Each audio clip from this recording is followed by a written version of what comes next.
John Lentini, I'm here with Anime on Location, and we're at Ohayocon 2015 with Krystal LaPorte. How are you doing today? Good, how are you? How did you first start getting in the voice acting booth? I started in the summer of, I think 2013. I did some Walla for a show called Shining Hearts and absolutely hated it. And in the Walla, dug deep in the mix, is me crying and asking them to turn it off and get me out of the room. I don't like it. And then a little later on, I think it was Hokkenden, one of the actresses had to cancel her session, and I was at the studio, and they asked whether I could do little boys, and well, I'd never been asked that before, but I said I could try, and I did, and my engineer told another director that I was really good at doing little boys, and so I was replacing the same actress in a different show, and then that director told another director that I was doing that, and then so I did a little boy for him, and then he also let me do other female roles, and then he used me for stuff, and then yeah. Were there elements that made you nervous when you first got into the booth? Yes, it's like you're talking and like people are looking at you and expecting, yes, it's a fishbowl, and people are looking at you and like, do good work now, and I'm like, well, what if I don't? And then I've also always thought that my voice made me sound very obnoxious, and so I was like, oh my god, they're gonna go in there and be like, wow, that doesn't look like an anime character, that looks like a small blonde obnoxious girl, I don't like her. And then because I've done cosplay for a long time, I've gone to conventions a lot longer than I've been voice acting, I know the way that fans react to stuff, and I've seen the internet, and most of my friends can be really vitriolic when they're talking about how they think a voice actor did. So the first time I got in, that I knew someone would be hearing my voice, all of that was running through my head the entire time I was recording. So that's nervous.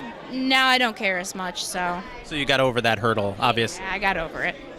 Let's talk titles. How about, was this Move Love Alternative Total Eclipse?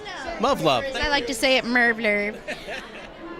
This is the best show ever because of these aliens called the Beta, and they're supposed to be like the villains. They're scary. I think they're adorable because they have like hammerhead heads and they're like, meh. So I really like them. But it's basically the first two episodes of the show are about this girl named Yui who I play and her friends, and they are training to fight in these they look like Gundams. They're mechs called TSFs to fight the Beta incursion because the Beta at this point have already invaded Earth. So they're training to do that. And the first two episodes kind of explain her childhood and, well, her adolescence and why she is the way she is for the rest of the series because she's an adult in that one. And that one is about her, who now heads the TSF program and training and building them, and her training different people from around the world to use the models that she's basically perfected and are trying to make even better. And so it's the first two episodes are definitely a little survival horror, mech all throughout. It has some great action sequences. It can get a little like harem-y at some points, but it's a really cool show, and the animation is great. It's the franchise Move Love itself actually inspired Attack on Titan.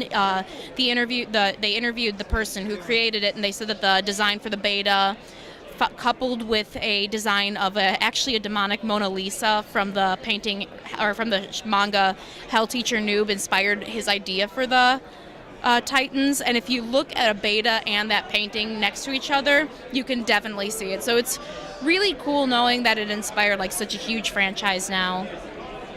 And then tell us about the Ambition of Odin. The Ambition of Odin is the title of the show and the title of the video game that the character plays in the show. Well, he plays the Ambition of Oda Nobunaga. And so it's about this kid that it doesn't explain how. He like falls asleep while he's playing this video game and wakes up transported into that time period, except it's a completely different world. It's like an alternate universe where all of the historical figures of Japan and the characters in his video games are now cute girls instead of old men.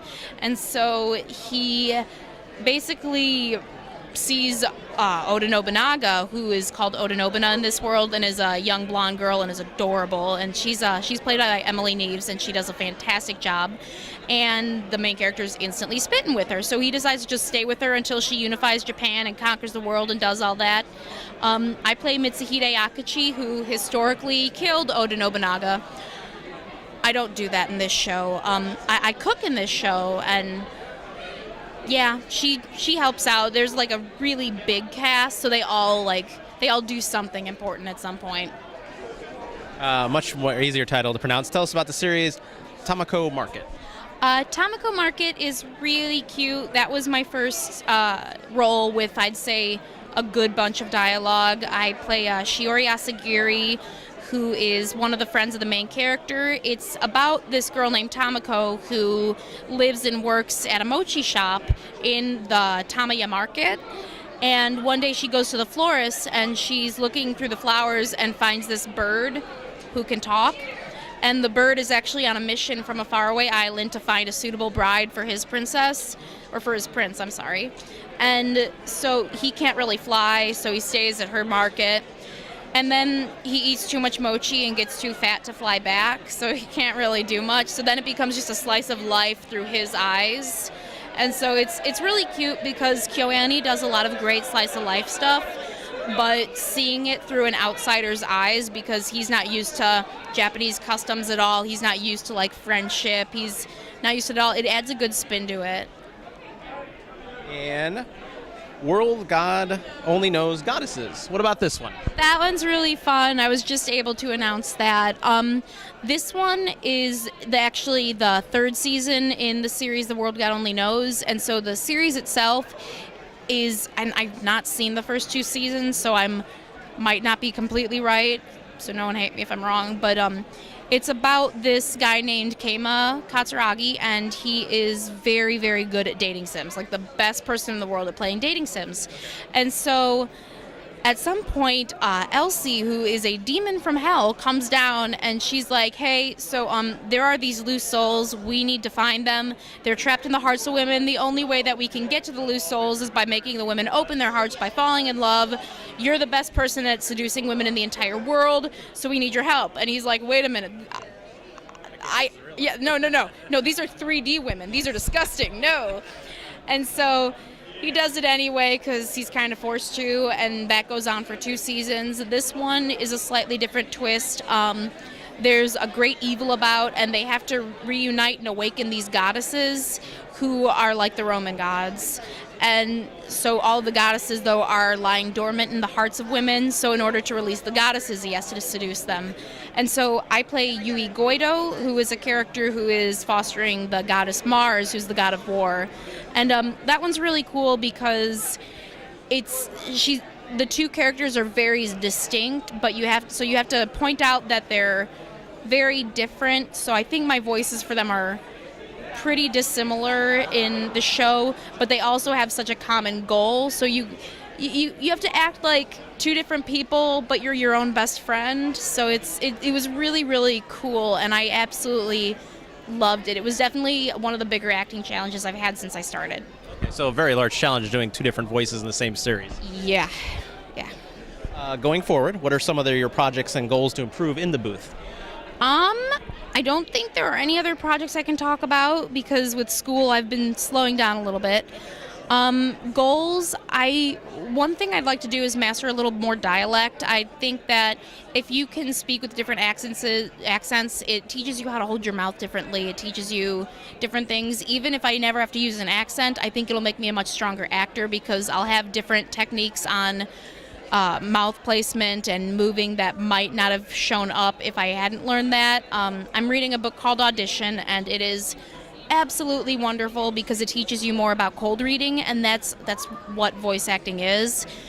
I haven't really pinpointed anything besides just doing warm-ups on the way to and from school and reading everything aloud that I can. So I'm just trying to keep doing that and seeing where it's going. So yeah. And can you tell friends about your new voice acting page on Facebook? Yeah, I just started a voice acting page to try to separate the anime from the law school stuff. So it's just my name, Krystal LaPorte, voice actor. I don't update it a ton. I'll probably be updating it more with pictures from the conventions, with people I meet. I like to, if I see anything acting-wise that I think is really, really good, that's going to improve like anyone's craft, I'll share that. I do memes like Waifu Wednesday because I have many waifus. I love them. And so if there's anything anime, acting, or related that I think people would like on it, I'll share it. But it's not going to be like a big, yeah. Krystal, thank you so much for stopping by and talking with us. And we hope to see you later down the road. Okie dokie, thank you so much. Yay.